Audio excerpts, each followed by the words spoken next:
ఎంత చేసినా ఎదగలేదని దిగులు చెందబోకు. ఆ లోపమేడుందో మనసు దీపాన్ని పెట్టి నువ్వు వెతుకు.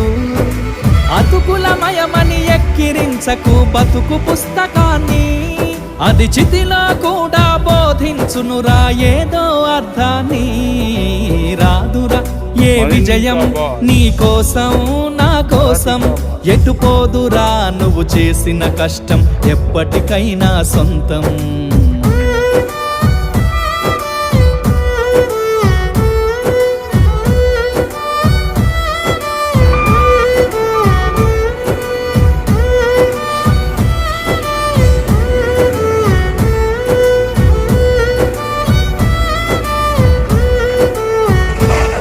పడిపోయిన చోటి పైకెదగడమెట్లను పదును పెట్టు మొదలు. 10 మందిలోన నీ ప్రతిభను చూప